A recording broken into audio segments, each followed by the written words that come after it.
নমস্কার। যুক্তি তর্ক সঙ্গে অর্কয় আপনাদের স্বাগত। আপনাদের সঙ্গে আমি অর্কপ্রভু সরকার। জুন মাসের 20 তারিখ কি পশ্চিমবঙ্গের জন্মদিন? এই বিষয়টা নিয়ে একটা বিতর্ক আছে। 20শে জুনকে পশ্চিমবঙ্গ দিবস হিসাবে পালন করে বিজেপি আরএসএস সংঘ পরিবার ইকোসিস্টেম। নরেন্দ্র মোদী 2014 সালে কেন্দ্রে ক্ষমতায় আসার পর জুন মাসের 20 তারিখকে পশ্চিমবঙ্গ দিবস হিসাবে পালন করার একটা জোরদার উদ্যোগ দেখা গিয়েছে। এমনকি কেন্দ্রীয় সরকার স্বরাষ্ট্র মন্ত্রক 2023 সালে নির্দেশ দিয়েছিল যে রাজভবনে পশ্চিমবঙ্গ দিবস জুন মাসের 20 তারিখে পালন করতে হবে। রাজ্যপাল সিভি আনন্দ বোস তা করেছিলেন এবং অন্যান্য রাজভবনেও এটা করা হয়েছিল।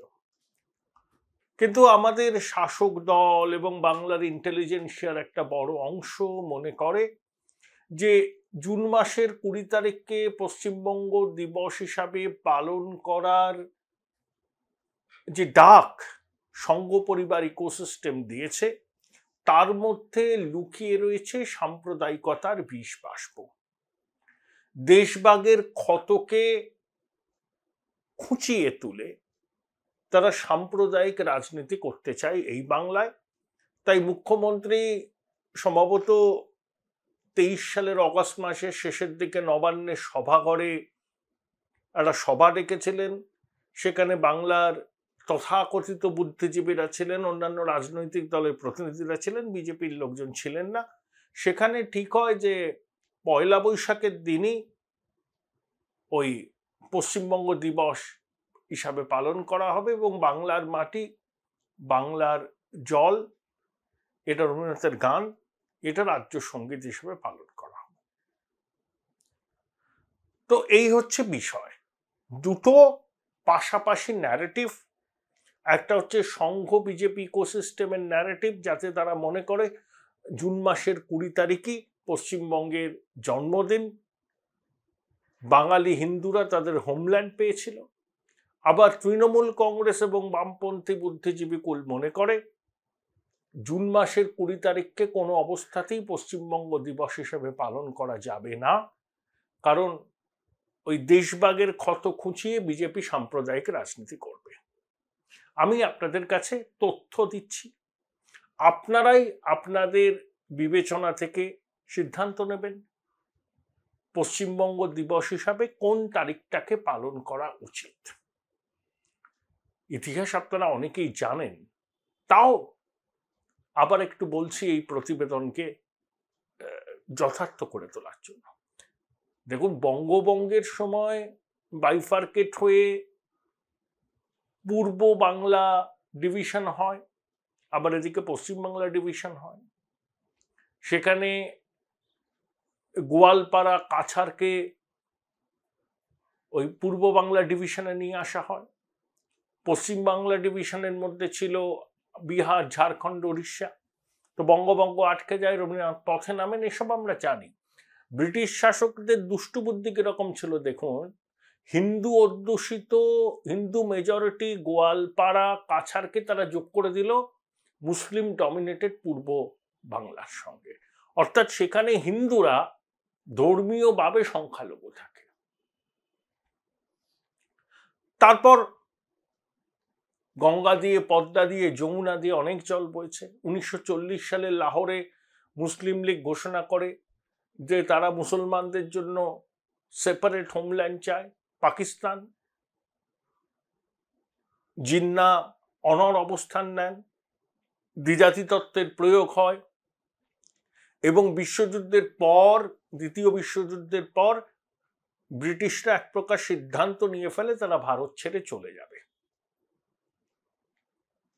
1937-এ প্রভিন্সিয়াল অ্যাসেম্বলির নির্বাচনে পশ্চিমবঙ্গে, অবিভক্ত বাংলায়, পশ্চিমবঙ্গ বলবো না, কংগ্রেস একক সংখ্যাগরিষ্ঠতা লাভ করে, সব থেকে বড় দল হিসাবে আত্মপ্রকাশ করে, 54টা আসন পায়।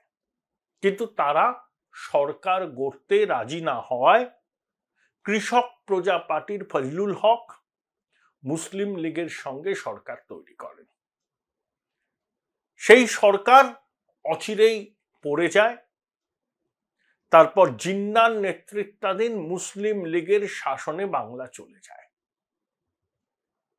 এই সময় মন্বন্তর সুরাবর্তী তখন বাংলার প্রধানমন্ত্রী। অনেকে বলেন যে হিন্দুদের ওই সময়, ফেমিনের সময়, দুর্ভিক্ষের সময় ঠিকমতো রেশন সরবরাহ করেনি সুরাবর্তীর প্রশাসন। তারপর পাকিস্তানের দাবিতে কলকাতার বুকে নোয়াখালীতে ডাইরেক্ট অ্যাকশন নেয়। সেসব আমরা জানি। গোপাল পাঠা মানে গোপাল মুখার্জির নাম আমরা শুনেছি। তিনি অকুতোভয়ে লড়াই করেছিলেন হিন্দুদের সম্পত্তি সম্ভ্রম এবং জীবন রক্ষার জন্য।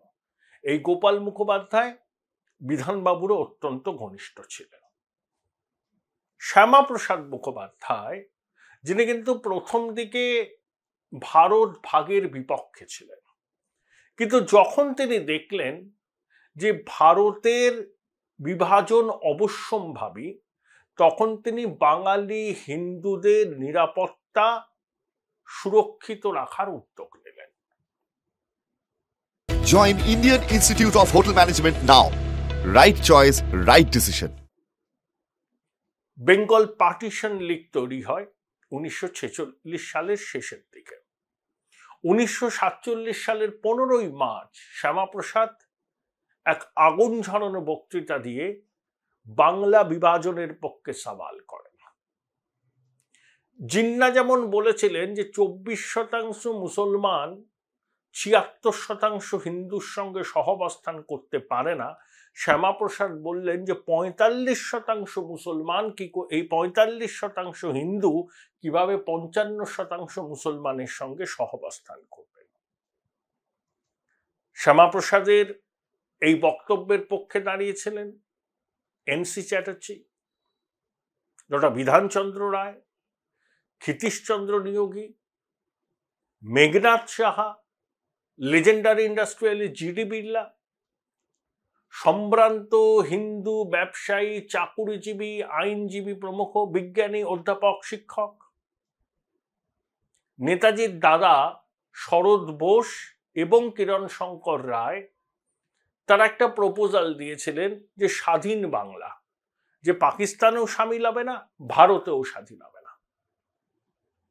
কিন্তু শ্যামাপ্রসাদরা এই প্রপোজালের বিরোধিতা করেন, নেহেরুরও সম্মতি ছিল না। স্বাধীন বাংলা হলে সেখানে মুসলমানদের সংখ্যাগরিষ্ঠতা থাকত, সেখানেও হিন্দুরা নিপীড়নের শিকার হতে পারত বলে শ্যামাপ্রসাদ আশঙ্কা প্রকাশ করেছে। যখন একদম সিদ্ধান্ত হয়ে গেল যে ভারত ভাগ হবে, তখন হিন্দু প্রধান আমাদের এই বাংলাকে, যেটা এখন পশ্চিম বাংলা, সেটা যাতে ভারতের মধ্যে থাকে, শ্যামাপ্রসাদ উদ্যোগী নিলেন।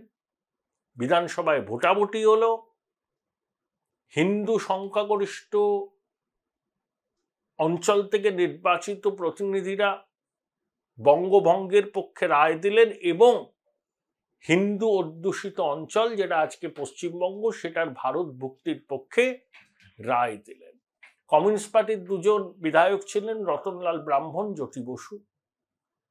জ্যোতিবাবু 1946 সালে রেলওয়ে মেন্স কেন্দ্র থেকে হুমায়ুন কবিরকে 8 ভোটে হারিয়েছিলেন। বামপন্থীরাও কিন্তু তখন এই বঙ্গভঙ্গের পক্ষেই ভোট দিয়েছিলেন, সওয়াল করেছিলেন। এটা ঐতিহাসিক তথ্য, এর মধ্যে এক ফোঁটা জল মেশানো নেই।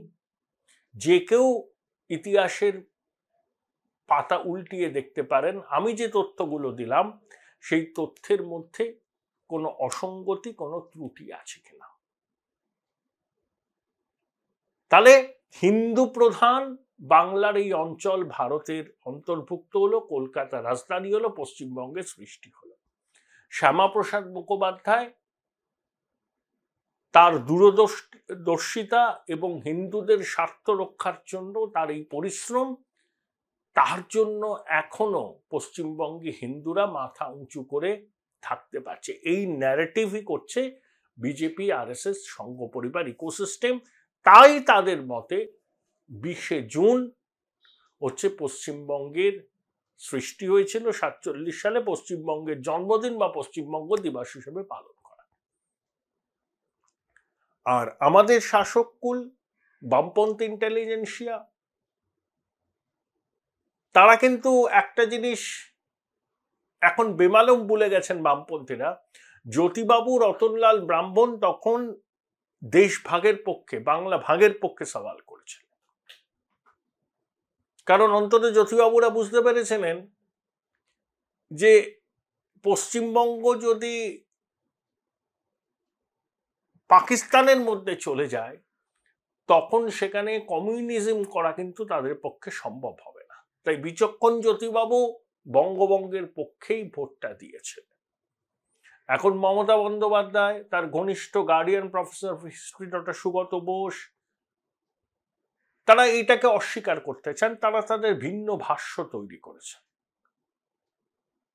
কিন্তু পয়লা বৈশাখ পশ্চিমবঙ্গ দিবস তারা পালন করছেন, রবীন্দ্রনাথের গানকে রাজ্য সঙ্গীত করছেন, করতেই পারেন, রাজ্য সঙ্গীত করতেই পারেন। কিন্তু পয়লা বৈশাখকে পশ্চিমবঙ্গ দিবস হিসাবে পালন করার ঐতিহাসিক কি ভিত্তি আছে, এই প্রশ্নটা কিন্তু উঠছে। আবার জুন মাসের 20 তারিখ 47 সালে বিধানসভায় পশ্চিমবঙ্গ গঠনের পক্ষে রায় হয়েছিল। সেটাকে কি পশ্চিমবঙ্গ দিবস হিসাবে মানা উচিত? Opinion divided. এখানে তৃণমূল থেকে শুরু করে লেফট, কংগ্রেস সবকিছুর মধ্যে বিজেপি, আরএসএস এর ভূত দেখে। কিন্তু একথাও অনস্বীকার্য যে 1947 সালের জুন মাসের 20 তারিখে পশ্চিমবঙ্গ বিধানসভায় বঙ্গভঙ্গের পক্ষে ভোটাভুটি হয়েছিল। সংখ্যাগরিষ্ঠ হিন্দু বিধায়করা বঙ্গভঙ্গের পক্ষে রায় দিয়েছিলেন। এটা ইতিহাসে লেখা আছে। সেখান থেকে কেউ যদি ডিরাইভ করতে পারেন যে পশ্চিমবঙ্গের জন্মদিন সেদিন, সেটাকে তার মতো করে ব্যাখ্যা। আপনারা ঠিক করবেন কোনটাকে আপনারা মানবেন যে পশ্চিমবঙ্গ দিবস হিসাবে।